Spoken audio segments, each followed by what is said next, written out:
You can start. Well, my name is Amber Witherspoon, and I'm going to be giving you a little bit of a persuasive speech. My topic is titled Allowing Fathers to Reclaim Their Roles.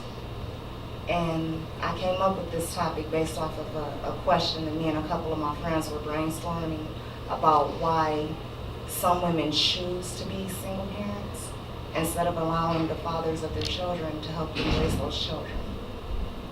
And there were so many reasons we came up with. Anybody might have an idea why? Just maybe one reason why. That they choose to Not allow the father to be a part of, after basically when the mother breaks up with the father. Why is it so hard for women to allow the father to be fathers to the children when they're not in a relationship? some people maybe because they they probably still have feelings, but they broke off, kind of in a bad way, so they kind of use it against the father, Right. take it on them, saying they can't see their child because of bitterness, maybe. That was the main reason we came up with, so. Um, That was the whole that was the whole idea right there. And the purpose was to try to persuade single mothers to, if you don't have to be a single mother and you can work with that father, to persuade them to allow the father to try to raise that child together. The first thing we discussed was, well, what I did was I had 5 friends, and they're all single mothers, and I asked all of them out of those 5 who has a healthy relationship with the father of their child, and only one. And the reason the other 4 gave me was because of, oh, he cheated on me, personal reasons like that, and it's really kind of creating rift between father and child. And that kind of absence in a child's life can lead to a lot of psychological issues and social issues.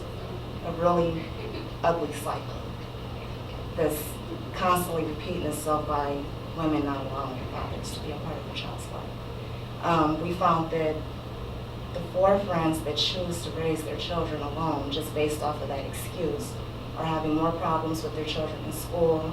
They're not participating. One is already in and out of trouble with the law, and he's only 11 years old. With, juvenile court system and things like that. We brought up the point that even though the relationship between the mother and father may not be that well, maybe the father can kind of teach the child how to not repeat the same mistake that he made or that she made when they all got together and, decided to have that relationship.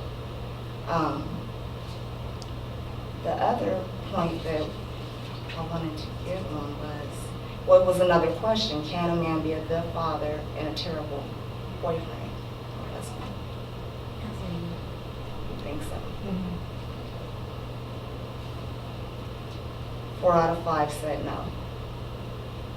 They said no because they felt like the way that they were let down would be the way that the children were let down.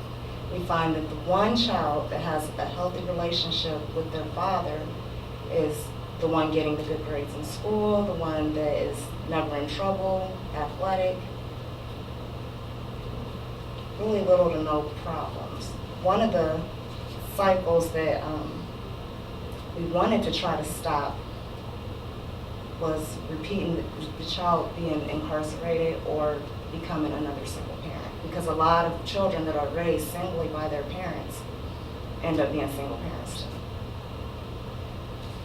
And this is kind of just all over the place, but we wanted to not just figure out a way to bring the two together, but we wanted to come up with, give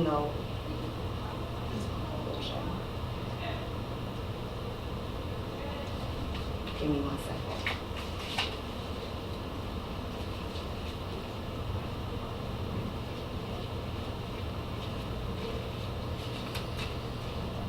A lot of the time when these children act out that way is because a man has never showed them how to handle their emotions better.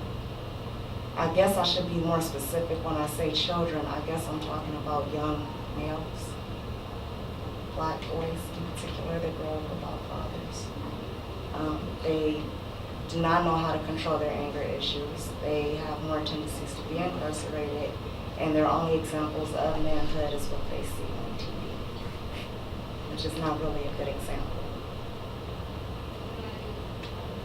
I can't speak from personal experience because I'm not a single parent, but I do know what it's like to be raised by one.